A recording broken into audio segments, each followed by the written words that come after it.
This is the Collector Car Podcast, the home for the auto enthusiast. Join Greg Stanley as he applies over 25 years of insights and analytical experience to the collector car market. He will interview the experts and throw in some fun stuff as well. Do you find it challenging working on your collector car? Advantage Car Lifts has the solution for you with their selection of 2 and 4-post lifts. Advantage 2-post lifts provide an unparalleled amount of versatility. Each wheel can spin freely and be worked on individually, and you'll have full access to those hard-to-reach parts of your car's undercarriage. These lifts have locking lift arms that protect you and your special ride, and their powder-coated finish protects critical components from corrosion, which extends the life and stability of the lift. And best of all, Advantage's 2-post lifts are ready to ship now. You can find the perfect Advantage lift at www.advantagelifts.com. For $100 off, enter code TCCP. That's TCCP for the Collector Car Podcast. Hey, it's Greg Stanley. If you're listening to this podcast, you know I love everything automotive.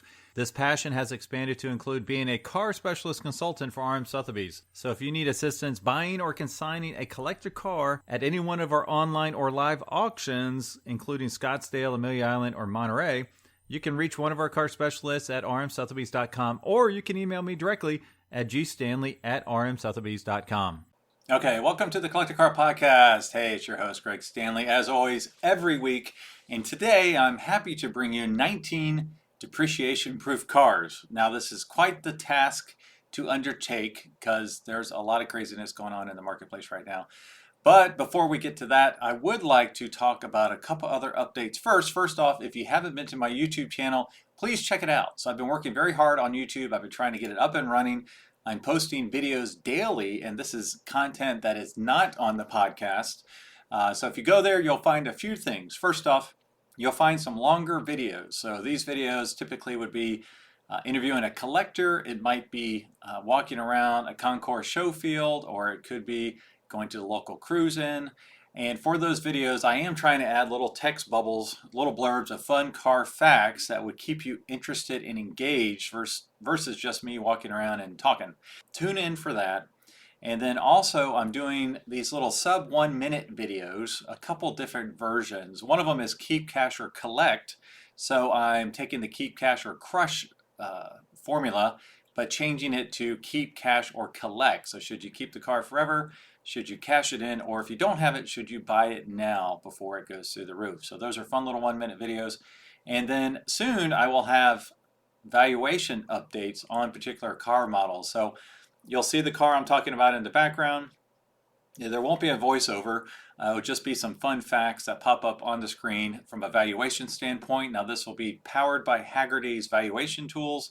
So it will have the 1-year percent change, 3-year percent change, 5-year percent change, and probably the percent change for the history of the entire car as long as it's been in the Hagerty database or from new.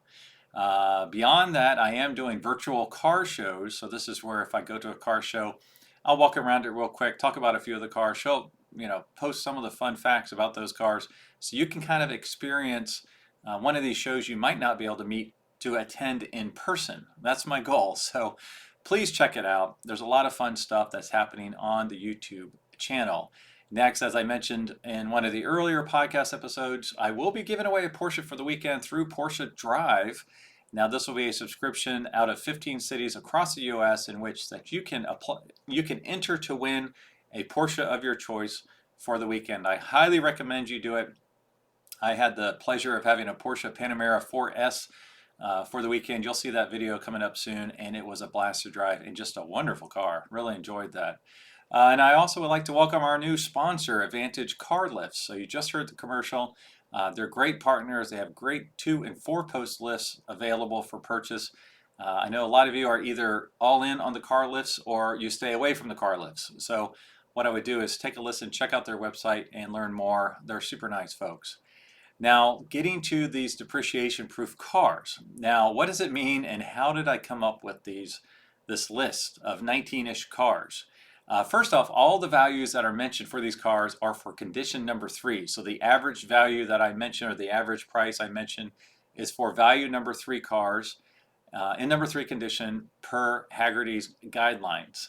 Now the percent change, I based that on cars in number 1 condition, mostly because you can see the sways up or down a little bit more pronounced in number 1 condition. As you go to number 2, 3, 4, and 5 condition, they're generally in the same direction, just to a lesser degree. So I chose the number 1 condition because it really shows you the movement of these cars. Now, how did I pick these cars, and what does depreciation proof mean? Well, basically, I mean this as that if you buy one of these cars today at a fair price, I mean, don't pay top dollar right now, and it probably will go down. If you buy it at a fair price, I do not see them depreciating in any meaningful way over a very long time. So they might go down for a little bit.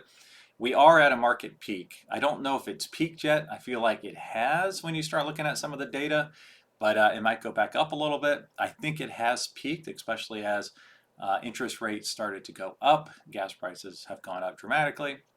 So, we've been on a tear for a while. So when I go over the numbers, pretty much all these cars had peaked over the last 1 to 2 years. I'm sorry, not peaked, have grown significantly, appreciated significantly over the last 1 or 2 years. And these are cars that I feel like, they've been reset to a new level. I don't think they'll fall down as quickly as they went up. By the same token, they might decline just a little bit, but I think they mostly have been reset to a new market level. I'm sure as the overall market goes down soon, these will depreciate slightly, but not nearly at the rate of the majority of the other cars. Now, these are cars I believe have a long-term collectability, mostly fueled by the generational shift that is occurring right now. I've mentioned it on the podcast. I don't need to go into it in depth here. Now, some of these cars are current collectibles that I believe have not been on everyone's radar, mostly the enthusiasts, but are getting more attention recently. And a great example of this would be the Spykers. Those are great supercars. They've been around for a long time. They just have not gotten the attention they deserve, but I feel like they're starting to get that attention now. So they have been valuable in the past. They've been pretty flat for, since new, but I think they're starting to gain some momentum in the marketplace. Now, some of these other cars I think are just now being considered a collectible. One example would be the Cadillac CTS-Vs. I'll go into those here shortly. Basically, up until recently, those were just a used car. I think they turned the corner, especially on the wagons. The wagons are probably leading the charge on becoming a collectible. Now, be sure to stay to the end, as I will have a few honorable mentions that did not make my list. So this is a hard list to come up with. Some of these you might question, why did I pick that car? I'll go into a couple reasons why, along with the data trends. All right, so the first car is a 2008 to 2009 Honda S2000 CR. Now, most of these descriptions are from Hagerty.com. The Honda S2000 Club Racer addressed critics who thought the car was too hardcore by doubling down on its bet. The CR debuted at the New York Auto Show and, as its name implies, was aimed at track use. Now, I know quite a few of these never made it to the track. Weight was down by 90 pounds, while the power top was replaced by an aluminum hardtop. Air conditioning and stereo became optional rather than standard. The front was more aggressive, and a large spoiler attached to the trunk, cutting the Roadster's aerodynamic lift by 70%. Wow, that's a lot. Honda hoped to build 2,000 S2000 CR models, that makes sense, but only sold 668 in 2008 and only 31 in 2009. So if you want the rare of the rare, go after the 2009 version. At final accounting, Honda has sold over 66,000 S2000 units in the US as production officially ended in 2009. So some quick math would say that 1% would be 650 cars, which is basically the 2008 model. 1% of those were CR models, and 0.05% for 2009. That's really rare. So the 1 year change for these is up 1.9%. The 3 year change is up 80%, so a lot of appreciation in the last 3 and 5 years. Latest 5 years up 109.9%. So yes, they have gone up a lot. They flattened out recently, but I feel like this is the new baseline for these cars. Average value in number 3 condition, $45,900. All right, for the next one, it's another Japanese car. Now you'll see a lot of these cars are from the 1990s and 2000s, obviously because, as I said before, the generational shift. All right, so the next one is a 2000 to 2005 Toyota MR2 Spyder. I'm not a big fan of the way these look. I actually like the Gen 1 more. I think they're pretty cool, but these have been on a tear recently. The average value is only $11,000, $10,700. So this is an affordable future collectible. The 1-year change up 65.6%, 3-year change up 110.1, and 5-year change up 128.5. When you see a 1-year trend up that much, it tells me right off the bat it's not going to be negative by the same amount anytime soon. It will slow. And so if you get one today, you get one at number 3 condition for $11,000, I bet it will appreciate 40% over the next year. Maybe if it is declining, maybe 15% the year after, maybe it's flat for a few years, but it is depreciation proof. All right, the next one is one of the cars I have in my garage, the 1999 to 2004 Porsche 911, the 996 generation. Now this is from Hagerty.com again. Some elements of the 911's essential character had been lost for the sake of refinement, but few could deny that it was objectively a better car in just about every measure. A road and track test of an early car concluded that the new Porsche is a significantly faster and, yes, a better car than obviously the water-cooled versions. I'm sorry, not water-cooled because there wasn't water in there. Liquid-cooled versions. Perhaps we shouldn't think of the 996 as a better or worse 911, but rather as a different one returned by smart engineers for modern expectations. Amen to that. Porsche also made over 175,000 996s, so there are plenty to choose from on the market at any given time. Now the average value is $30,000. Now get this, 1-year change up 48.2%, 3-year change up 61.5%, and 5-year change up 68%. All right, next is a car that's on my bucket list, 2008 to 2015 Audi R8. Honestly, it's either the V10 or the V8, it doesn't really matter. The Audi R8's construction was based on an alloyed space frame and an aluminum monocoque. It was powered by the 414 horsepower 4.2-liter V8 shared with the RS4 and mounted in a carbon fiber cradle under glass, as all exotic units should be displayed. The naturally aspirated V8 powered Audi R8 could manage 0 to 60 mile per hour in 4 seconds with the 6-speed manual gearbox, and it was also quiet and sophisticated unless it was being thrashed. Some testers said it didn't actually feel fast thanks to lack of wind noise or tire roar. Nonetheless, 0 to 100 miles per hour took only 10.1 seconds. A quarter mile came up in 12.5 seconds at 113.2 miles an hour, and 150 miles per hour followed smoothly on the way to 187 miles per hour top speed. Now that's for the V8. Road testers generally prefer the V8 engine over the optional 5.2-liter Audi R8 V10, which was 130 pounds heavier and cost a whopping $30,000 more than the $110,000 original MSRP of the base car with a 6-speed manual gearbox. All right, the average value, now this is for the V10 model and number 3 condition, is $114,000. The 1-year trend up 46.2%, the 3-year trend up 41.9%, and the 5-year trend also up 41.9%. Okay, the next one is actually a group of trucks. And I didn't go deep into these because there's so many to choose from. I didn't want this to be the 100 depreciation proof cars. So from a general perspective, Toyota trucks in general. So this would be probably pre-2005. The one I ran the numbers on was a 1987 Toyota 4Runner SR5.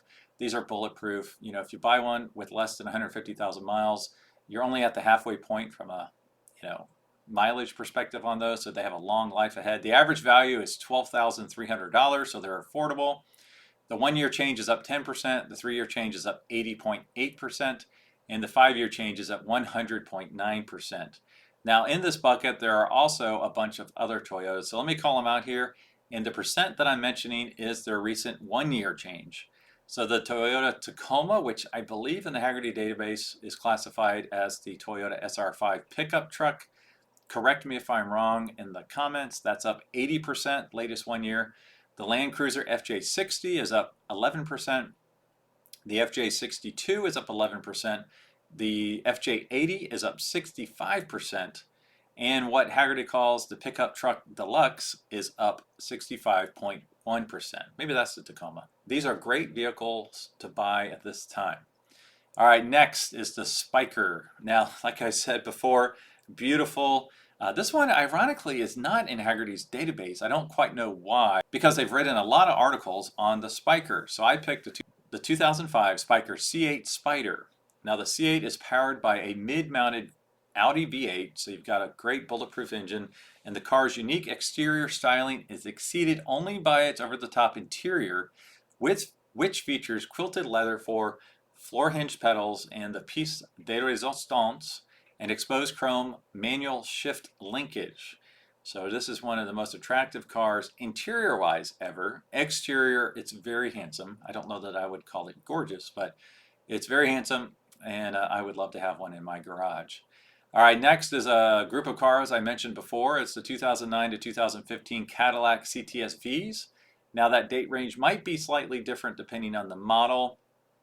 For the purposes of this example, I picked a 2015 Cadillac CTS-V two-door coupe, just one of my favorites. I know the wagons have been going through the roof for a long time, and ironically, this is probably the only scenario, at least only one that I can figure out, that where a four-door wagon is worth more than its two-door coupe counterpart.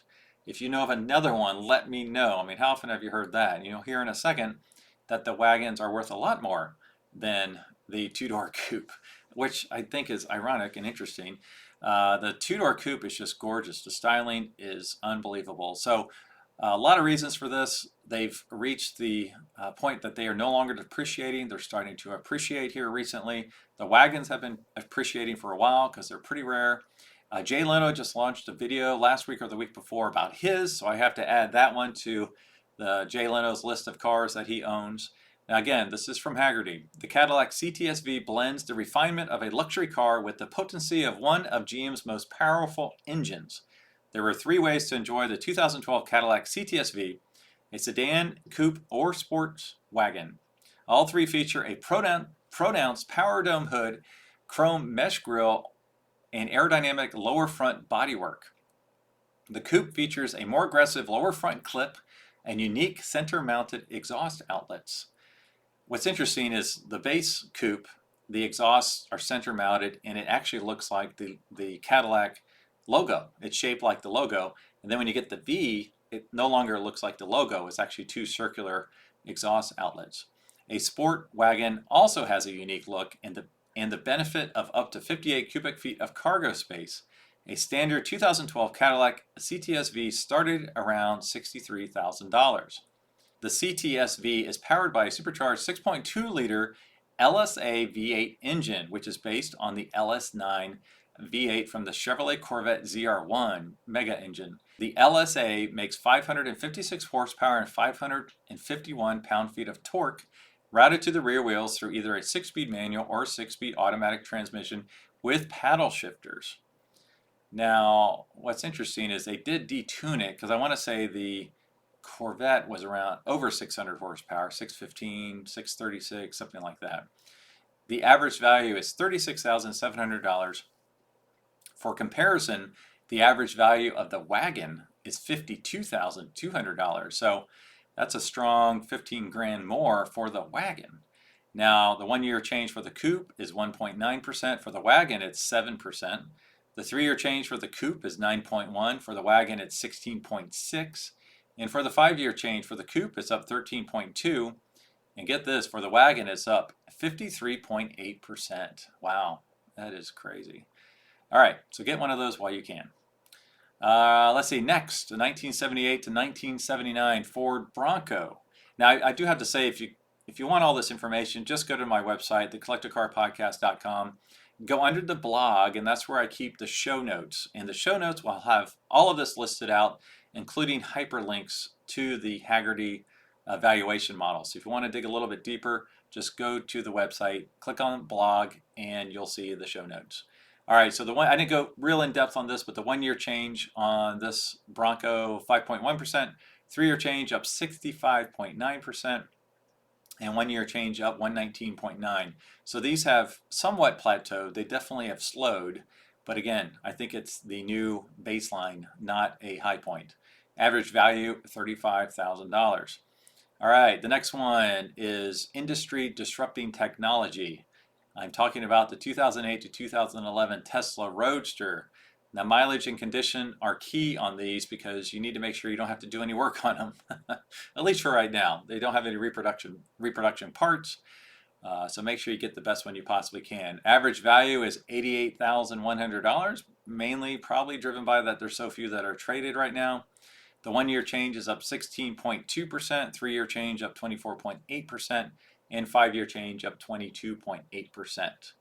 All right, the next one, and I won't go really in depth, this is more what I've been hearing word of mouth around the automotive circles, is a 2016 Land Rover LR4. Now, the main reason for this, because if you read the reviews, it doesn't get the best reviews in the world, but the main reason is for its frame. So let's see here.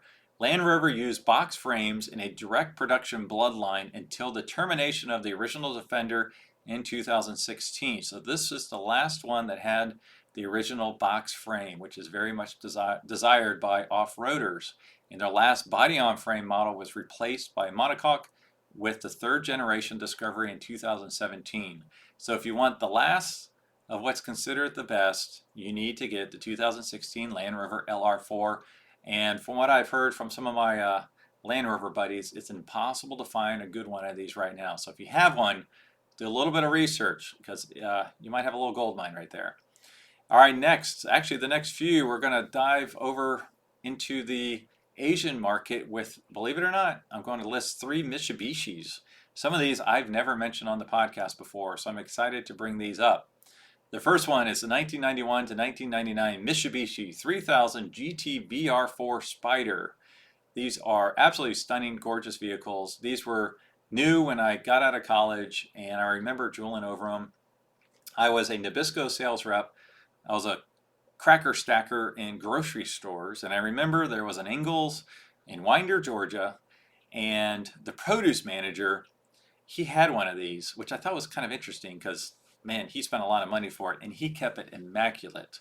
And it was the VR4 Spyder, and I just could not believe how clean this car was. I guess at this point, it was probably a couple years old, but it was just immaculate and I absolutely loved it. So, again, from Hagerty, the Mitsubishi 3000 GT replaced the Mitsubishi Starion as the company's top-tier performance model and the company's flagship for the entire decade. So that was the Starion, which I believe I'm pronouncing that correctly.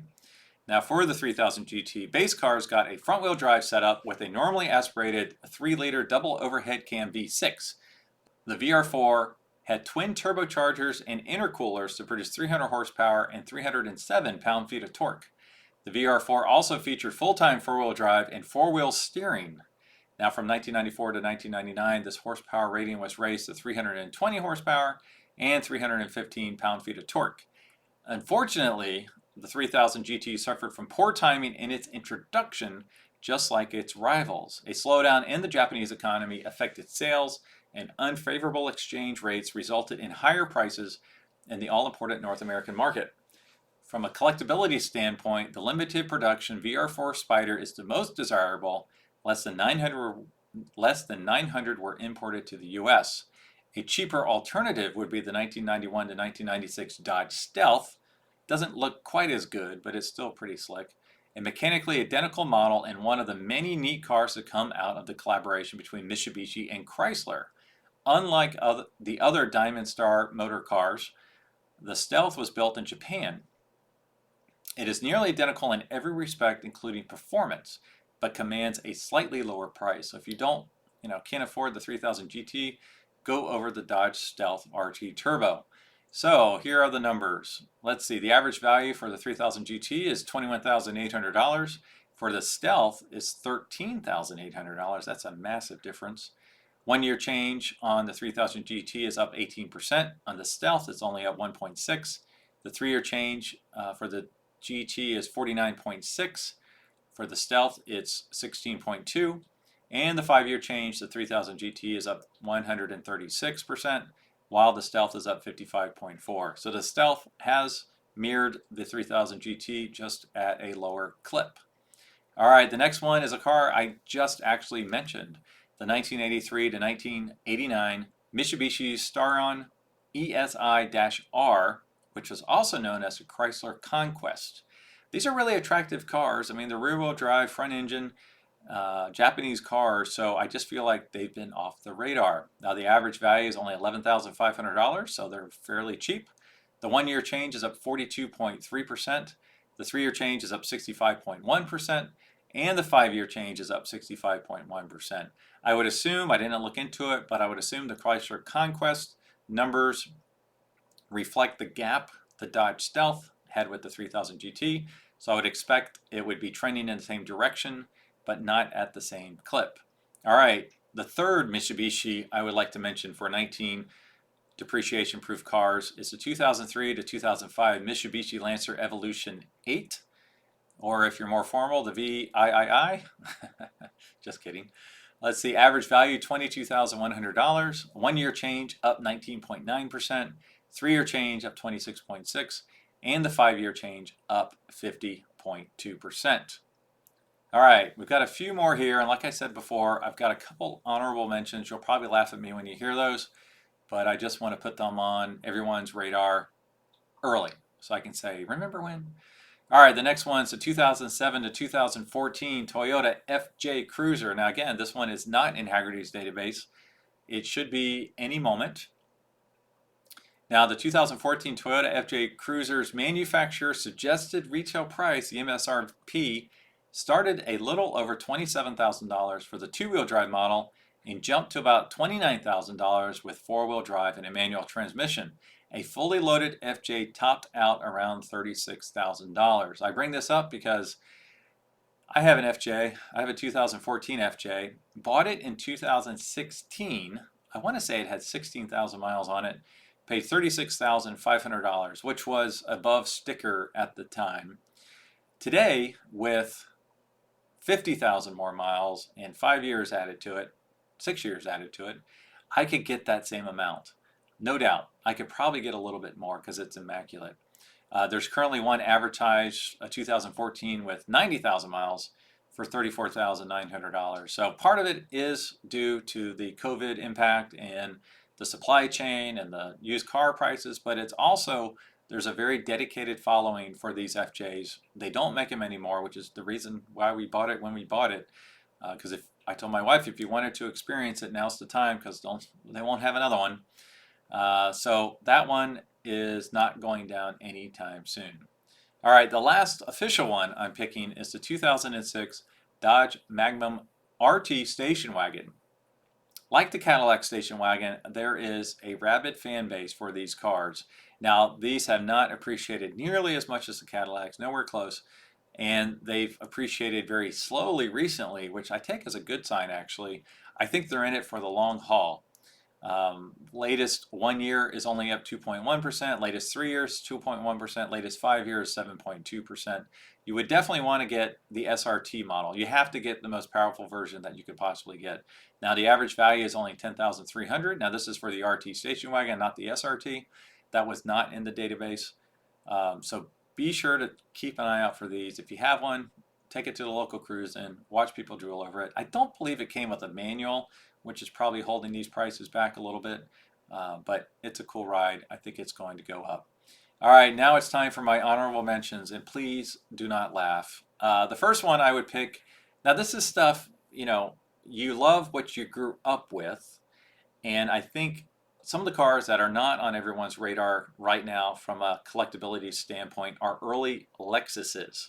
They were obviously iconic. They are industry changing. I mean, they came out and then Nissan had to have the Infiniti. I mean, you've got Hyundai spinning off Genesis now. So it definitely started a new era, a new trend for these car manufacturers. So I think those will be appreciated quite a bit in the future. Now we might be 10 years away from that at this point, but keep those on your radar. I haven't heard anyone talk about the early Lexuses. If you can get an SC430 hardtop convertible with low mileage, I would grab one of those right now. They are beautiful. They're very well made. And the other one I'll mention is also from growing up. So if you think about it, folks that grew up in the 60s, 70s, and 80s, they have fond memories of vans and station wagons. And we've seen both of those appreciate quite a bit over the last 5 years. So what happened in the mid-80s? Well, that started the minivan craze. And I think minivans, now like I said, 5 or 10 years away possibly, minivans will be collectible one day because folks have such a strong affection for those from their childhood. So I did see recently, I believe it was a Dodge minivan that was turboed, and it was a manual, a 4-cylinder turbo manual wagon sold recently. I'm like, oh, that would be cool. So keep your eye out on those, especially the early Honda Odysseys. We know those are everywhere. You probably have one in your garage right now, but just keep your eye on those. If you see a low mileage original one, the older the better. Grab it up now while you can. So you heard it here first. Lexus, Toyota pickup trucks, and minivans, they need to be on your radar screen, along with everything else I just mentioned. So as always, thanks for listening, and I will talk to all of you next week. Thanks for listening to the Collector Car Podcast. Don't forget to give us a nice rating on iTunes and be sure to follow us on Instagram and everywhere else at the Collector Car Podcast.